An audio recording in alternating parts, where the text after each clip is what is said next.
السلام بیوی کو گھر میں چھوڑے گئے، جنگل میں لکڑیاں کاٹنے، ایک بزرگ آئے، بولیے، اور کہتے ہیں بیوی صاحبہ کیسی ہو؟ بیوی نے کہا، بیوی کی تھی حضرت اسماعیل علیہ السلام کی، بولے کہ میں بہت غربت سے ان کے ساتھ زندگی گزارتی ہوں اور مختصر سے کھانے پہ رہتے ہیں۔ تو بزرگ نے کہا جب اسماعیل آئے تو میرا سلام کہہ دینا اور کہنا کہ اے اسماعیل گھر کے چوکھٹ کو بدل لو، بولیے گھر کے چوکھٹ کو بدل لو۔ حضرت اسماعیل علیہ السلام آئے تو بیوی نے کہا کہ بزرگ آئے تھے، انہوں نے آپ کو سلام کہا۔ حضرت اسماعیل علیہ السلام نبی تھے، آپ دونوں کل بات کیجیے گا، سنیے، ہلو چچا، دونوں کو دیکھتے ہیں، ہم ادھر تقریر کر رہے ہیں، اب وہ دونوں کھینے کے لیے حساب کتاب کر رہے ہیں۔ مجھے لگتا ہے آپ کل بھی حساب کیجیے گا، تقریر کل نہیں سنیے گا، سمجھے نا؟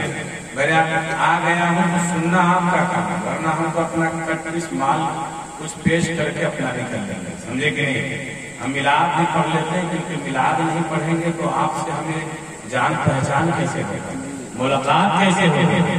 جلسے کے چکر میں رہیں گے تو پھر ہم آپ سے نہیں مل پائیں گے۔ ہم کو اگر اکیلے بھی بلائے گا ہم پٹری پہ بھی تقریر بیٹھے کیونکہ مجھے تقریر کرنا ہے۔ بولیے سبحان اللہ۔ حضرت اسماعیل علیہ السلام نے فرمایا بیوی، انہوں نے کچھ اور بھی کہا، انہوں نے کہا ہے کہ گھر کے چوکھٹ کو بدل لینے کے لیے۔ تو حضرت اسماعیل علیہ السلام نے کہا کہ بیوی، انہوں نے کہا چوکھٹ بدلنے کے لیے مطلب یہ کہ تم کو طلاق دے دیں، میں تم کو طلاق دیتا ہوں، جاؤ طلاق دیجیے۔ پھر کسی لڑکی سے شادی ہوئی، کچھ دن کے بعد وہی بزرگ آئے، کہا بیوی صاحبہ کیسی ہو؟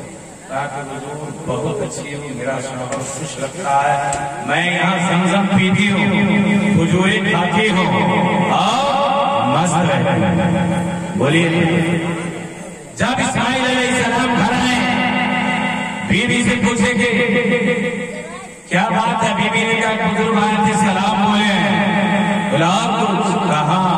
انہوں نے کہا ہے کہ گھر کے چوکھٹ کو بچا کے رکھنے کے لیے۔ بولیے، تو حضرت اسماعیل علیہ السلام فرماتے ہیں کہ اے بیوی، جو بزرگ نے کہا ہے گھر کے چوکھٹ کو بچا کے رکھنے کے لیے، انہوں نے یہ کہا ہے کہ تجھے کبھی طلاق نہیں دینے کے لیے، تمہیں عزت کے ساتھ رکھنے کے لیے۔ تو بیوی اگر نیک ہے تو مرد کامیاب ہو جاتا ہے، اور حدیث پاک میں المرأۃ صالحہ، نیک بیوی اگر ہے وہ مرد کامیاب ہو جاتا ہے۔ لیکن آئیے معاشرے میں کہاں بات کر جاتے ہو؟ کوئی پریشانی ہے؟ بارش ہو رہی ہے؟ بولیے سبحان اللہ۔ ایک واقعہ سنیے، اس کے بعد تقریر کرتا ہوں، ایک حدیث سنا دیتا ہوں، بولیے سبحان اللہ۔ حضرت اسود صحابی رسول اللہ، اسود کا معنی بلیک کالا ہوتا ہے۔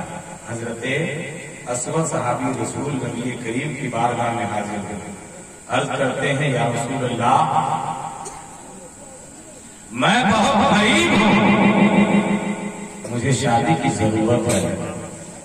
صحابہ کرام کو جب شادی کی ضرورت پڑتی تو نبی کریم کی بارگاہ میں حاضر ہو جاتے۔ بخاری شریف کی حدیث ہے، نبی کریم کی بارگاہ میں ایک عورت آئی، عرض کرتی ہے یا رسول اللہ، میں نے اپنے آپ کو آپ کے نکاح میں دے دیا۔ بولیے فسکت النبی، نبی خاموش ہے۔ اس کے بعد نبی کریم نے جب خاموش ہو گیا صحابہ نے عرض کیا یا رسول اللہ، اگر آپ کو ضرورت نہ ہو تو اس عورت سے میں شادی کر لوں۔ تو نبی کریم نے کیا فرمایا؟ مہر لاؤ۔ کیا کہا؟ مہر لاؤ، مہر۔ مہر کا مسئلہ کیا ہے؟ عورت کے جسم میں ٹچنگ، یعنی قریب ہونے سے پہلے مہر ادا کرا۔ نبی کریم کی بارگاہ میں عرض کرتے ہیں صحابہ یا رسول اللہ، میرے پاس ایک قدم ہے، آدھے میں اس عورت کو دے دوں گا، آدھا میں خود رہ لوں گا۔ نبی فرماتے ہیں اس سے تیرا مہر ادا نہیں ہوگا، صحابی رسول ہے۔ نبی کریم کی بارگاہ میں عرض کرتے ہیں